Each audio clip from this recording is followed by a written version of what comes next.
se trouve dans le terme confirmé utilisé par le journaliste. Je veux prouver à l'opinion nationale et internationale que notre presse est en train de souffrir d'une carence extraordinaire en matière d'analyse des textes constitutionnels. On ne peut pas être journaliste et ne pas comprendre, ne pas analyser, ne pas aller en profondeur dans l'assimilation de la loi fondamentale dans la Constitution. Quand on dit, on écrit, l'association Dominique Okemba confirme, ça veut dire que tout le monde ne savait pas que le mandat du président de la République prend fin en 2016. Pourquoi pense-t-il que l'association confirme quand nous savons que la Constitution ne dispose que le chef d'État congolais, qu'importe lequel, que ce soit Sassou ou n'importe qui, mais la Constitution dit que le chef d'État au Congo n'a qu'au droit à 2 mandats. En tant que conseiller départemental et aujourd'hui en tant que secrétaire général de la JIDOC, si je dis aux Congolais, c'est pas la peine de tirer à boulet rouge sur le président de la République. Cet homme est un sage. Il sait que la Constitution lui donne le droit qu'à 2 mandats. Ne vous en faites pas en 2016, il s'en ira. Est-ce que je confirme ou je ne fais qu'une lecture normale, crédible, ordonnée de l'article 57 de la Constitution qui dispose que 2 points à la ligne, et je cite, le président de la République au Congo est élu pour 7 ans et ce mandat n'est renouvelable qu'une fois, c'est-à-dire 7 ans et la 2e fois. Quand l'article 57 le dispose, est-ce que le rappeler à plusieurs Congolais qui peut-être ne connaissent pas la Constitution, ne l'ont pas lu? Pourquoi ce journaliste qui a l'obligation morale de maîtriser les textes et de lire peut-il parler de confirmation? Ça veut dire quoi? Ça veut dire qu'à Cocorico, ce journaliste n'a pas une culture générale étoffée, sauf d'une carence. Pour lui, c'est une révélation. Pour lui, c'est une confirmation. Ce n'est qu'une simple lecture de l'article 57. 1 et de 2, comme plus tard il dit, un peu plus loin il dit, qui aurait pu croire qu'Okemba tient au respect strict de la Constitution? Je suis étonné. Je suis secrétaire général de la JIDOC Okemba. Je ne sais pas si un jour le comte amiral, très respecté et respectable comme homme, a-t-il pris le micro, s'est-il prononcé pour le non-respect de la Constitution? Quand il dit qui pouvait croire, je suis journaliste, monsieur Emery, les mots sont des mots et je donne un sens à des mots. Qui pouvait croire? Ça veut dire que pour lui, Okemba n'a jamais cru au respect strict de la Constitution. Si Okemba n'a jamais cru, l'a-t-il évoqué où et quand et en quelles circonstances? Voilà comment quand nous écrivons, nous ne pesons pas nos mots, nous ne prenons pas de compte de ce que cet article écrit est lu par des intelligences plus adulées que votre intelligence à vous. A-t-il vraiment vent de ce que Okemba s'est prononcé un seul jour pour le non-respect de la Constitution? 1. A-t-il vent de ce que un seul membre du milieu présidentiel, à commencer par le chef d'État a-t-il dit qu'il ne veut pas respecter la Constitution? Comment un journaliste peut-il penser comme ça alors que le chef de l'État ne pense pas comme ça? Moins encore le comte amiral, le président fondateur de la JIDOC ne pense pas comme ça. S'il le dit, il aurait pu faire bonne fortune s'il avait dit voilà qu'un jour Okemba avait déclaré ceci, aujourd'hui il déclare cela.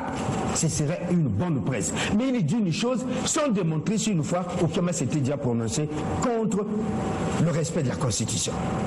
Qui pouvait croire? Est-ce que vous imaginez l'aberration, vous imaginez le niveau du désert intellectuel de ce joueur qui peut écrire comme ça, le niveau de manque de sérieux de sa plume, l'actualité qui sévit aujourd'hui au Congo aurait pu permettre aux journalistes congolais de rentrer dans l'histoire par la grande porte. Je suis heureusement journaliste, bien que je devienne homme politique. Et c'est maintenant l'occasion que je suis en train de lire avec le don politique, je me rends compte que notre presse est en train de faire fausse route. Quand le pays est dans une actualité aussi chaude, c'est maintenant que la presse devrait rentrer dans l'histoire par la grande porte. C'est-à-dire, elle devrait jouer le rôle d'aiguilleur des consciences. C'est-à-dire, elle devrait montrer qu'elle est vraiment le baromètre de la société, que son rôle sociétal est déterminant, en apportant à la conscience collective des informations qui désencadrent la réelle pensée des Congolais qui n'ont pas la culture politique, qui ne comprennent pas ce qu'on appelle la Constitution, qui ne comprennent pas ce qu'on appelle la démocratie, qui ne comprennent pas ce qu'on appelle l'état de droit. C'est ici, et ici maintenant, que le journaliste devait jouer son rôle. Voilà que le Congo, l'histoire du Congo, donne à la presse congolaise l'occasion de rentrer dans l'histoire par la grande porte. Et nous avons ce genre de journalistes qui, au lieu de rentrer dans l'histoire par la grande porte, sont en train de forcer l'histoire par la petite porte. La honte de la presse congolaise. Et moi, ça m'amène à dire, ce genre de journaliste rentre de la profession par réflexion. C'est-à-dire, il n'est pas journaliste, il s'est auto-proclamé journaliste et il a taillé son sillon dans le milieu journalistique et on commence à écrire.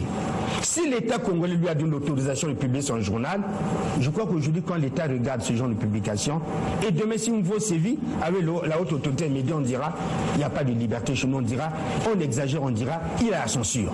Comment voulez-vous qu'un journaliste écrive comme ça? Et selon vous, qu'est-ce qui se cacherait derrière cette expression de ces journalistes? Non, pour le journaliste, mais c'est une culture. Pour lui, Asie Dominique de Marseille, journaliste, secrétaire général de la JIDOC, conseil départemental, qui doit peut-être avoir une grande culture, rappelle aux Congolais, ceux qui sont en train de prêter des intentions pour la République. Il va tripatuer la Constitution. Il dit non. Cet homme est sage, il est brillant. Il sait que la Constitution, dans son article 57, ne lui permet pas un troisième mandat. Il n'aura pas du tout un mandat pour le président. Restez tranquille, il va nous conduire aux élections. Sassou, par rapport, je dis bien, par rapport à cette Constitution, Sassou n'est pas candidat en 2016. Mais pour lui, il appelle ça confirme. Mais ce n'est pas une confirmation. Monsieur Emery, quand on écrit un article, les mots doivent donner un sens à votre article. Si les mots de forme le sont dans votre article, vous n'êtes pas journaliste. Parce que quand on lit votre article, on devrait comprendre et non se poser des questions. Emery, je vais enseigner la profession à nos collègues pour dire, le mauvais journaliste, c'est celui qui, après avoir écrit un article, au lieu que le public comprenne, le plus se met à poser des questions. Le journaliste apporte des réponses aux questions et non nous pose des questions. Quand on lit un article du journal, c'est pour être informé et non pour sortir de là avec une tête qui tourne, pour dire qu'est-ce qu'il a voulu dire. Dès lors que le lecteur dit qu'est-ce qu'il a voulu dire, vous êtes passé à côté de la plaque, vous n'êtes pas un grand journaliste. Un grand journaliste, quand il écrit, on dit ah, je ne savais pas, je viens de comprendre. Mais là, quand on lit ce papier, on continue à dire qu'est-ce qu'il a voulu dire, je ne sais pas. Et quand on dit je ne sais pas, c'est que vous n'êtes pas journaliste, c'est mérite. Président de Marseille, c'est depuis plusieurs jours sur le marché. Pourquoi vous n'avez pas réagi aussitôt à l'apparition? Alors quelqu'un vous l'aurez demandé de le faire? Non, Emery, je passe difficilement 3 semaines à Brazzaville. Je suis resté à Paris, le journal est sorti, je l'ai lu quand je suis parti sur Paris. Et quand je suis rentré, j'ai eu des obligations. J'ai pris tout mon temps de le scruter, de le comprendre. Et aujourd'hui, je pense que cet article a fait tache d'huile dans l'opinion. Cet article a fait tache d'huile. Mes adversaires, en tant qu'adversaires politiques, et mes ennemis ont voulu comme me faire la peau pour dire ah, c'est Asie, c'est Okemba derrière Asie qui annonce le départ du Sassou. C'est Okemba derrière Asie qui voudrait que le Sassou parte. Mais je suis en train de poser la question de savoir, le Congolais qui le dit, l'ennemi ou l'adversaire qui le disent, ceux qui le disent, est-ce qu'ils sont analphabètes? Je pose la question de savoir, donnez-moi la coupe contraire. Vous voulez un débat contradictoire, mais Emery. Je voulais que sur ce plateau, tu me dises, ne me caresse pas de leçon de poil, dis, monsieur Asie, le président Sassou a dit qu'il sera candidat pour un 3e mandat. Mais vous avez raison. En ce moment-là, moi, je suis en train de rimer à compte ou contre de la volonté du président Sassou. En ce moment-là, Okemba, qui est le président de l'association, lui et moi, nous rimons à compte au courant de la volonté du président Sassou. Mais c'est ça la question. Dites-moi, Sassou l'a déjà dit qu'il est candidat à un 3e mandat. Mais la question se pose, c'est celle-là. Et si Asie dit, avec son association, qu'il n'y a pas un 3e mandat, pourquoi pense-t-il que Okemba et Sassou et Asie sont contre Sassou? C'est ça dans l'opinion. C'est ce que je suis en train de vivre comme pression. Je suis en train de me dire maintenant, est-ce que les Congolais deviennent analphabètes? Est-ce que ce que je dis dans le journal n'est pas une disposition de la Constitution? Est-ce que le président Sassou a-t-il dit qu'il a un mandat et je suis en train de m'opposer à ce mandat? Et par conséquent, en tant que secrétaire général de la JIDOC, c'est donc la voix d'Okemba qui est en train de s'opposer contre la volonté de Sassou. Mais quelle est la volonté de Sassou, mon Dieu? Je veux qu'on nous mette sur la table. Comment voulez-vous mener un combat? Comment voulez-vous mener un débat si en face, il n'y a pas un autre débat? Aujourd'hui, Sassou, je pose la question, vous êtes journaliste, suffisamment renseigné, dites-moi, quelle est la position de Sassou sur le 3e mandat? Allons-y. Asie de Marseille, y aurait-il quelque chose qui ne cloche pas entre le président Sassou et son conseiller spécial Jean-Dominique Okemba? Pas du tout. Là, je peux trancher. Pourquoi pas de supputation sur la personne d'Okemba? Mais c'est ce que j'ai dit. Pourquoi la presse peut-elle, Emery, quand on écrit un article sur un dossier qu'on ne maîtrise pas, je suis désolé de continuer à faire la leçon de journaliste sur ce plateau, au lieu de répondre à vous qui êtes obligé de faire la presse, quand on veut aborder un sujet d'enquête, un sujet d'analyse, qu'est-ce qu'on fait? On se rapproche des experts sur le dossier donné. Ce journaliste assis dans son fauteuil se met à penser que les écrits de M. Aziz Domi de Marseille dans le journal Le Choc qui dit, M. Aziz Domi qui dit, pour lui, Sassou n'est pas dictateur. Être dictateur, c'est quoi? C'est de ne pas respecter la Constitution. Dites-moi que c'est faux comme définition. Être dictateur, c'est quoi? C'est tripatuer la Constitution. Dites-moi que c'est faux comme définition. Et pour prouver que Sassou n'est pas dictateur, je suis en train de dire aux Congolais tous les jours, je connais cet homme, il veillera au respect strict de la Constitution.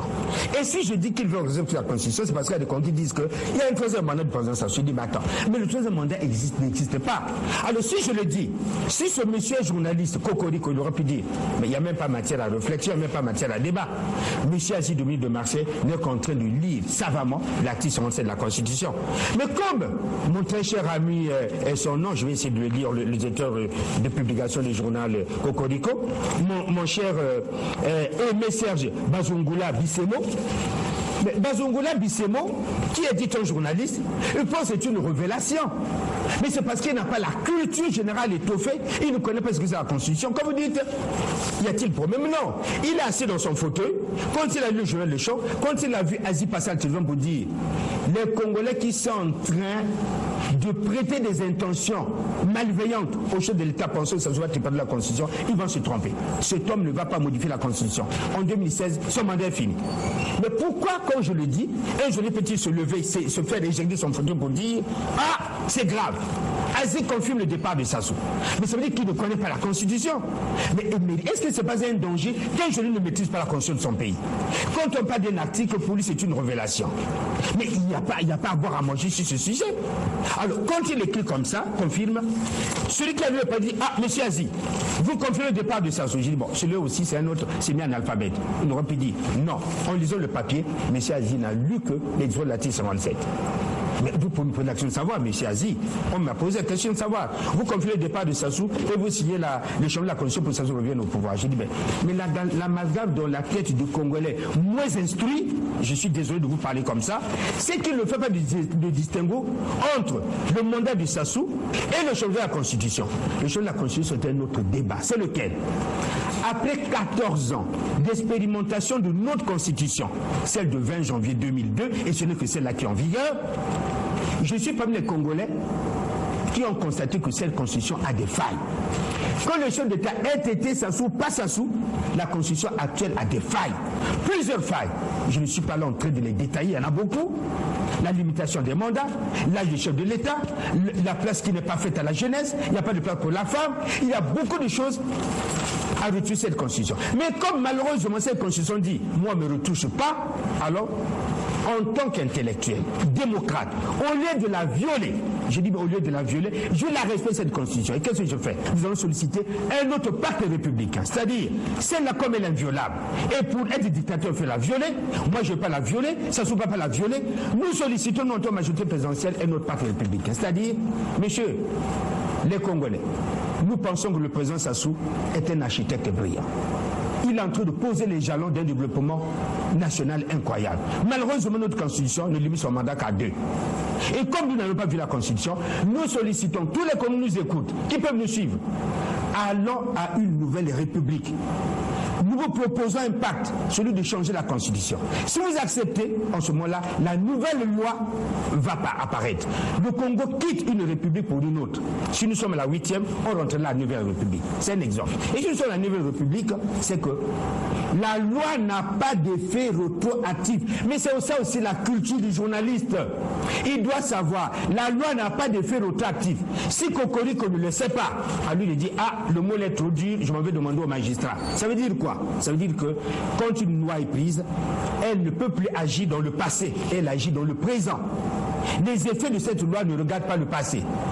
C'est-à-dire, en ce moment-là, la nouvelle loi, si elle dit qu'au président de la République, il faut ça, il faut ça, il faut ça, nous pensons que Sassou qui a fini son mandat, qui est assis à Oyo, qui sont en train de présenter un candidat à la présidentielle.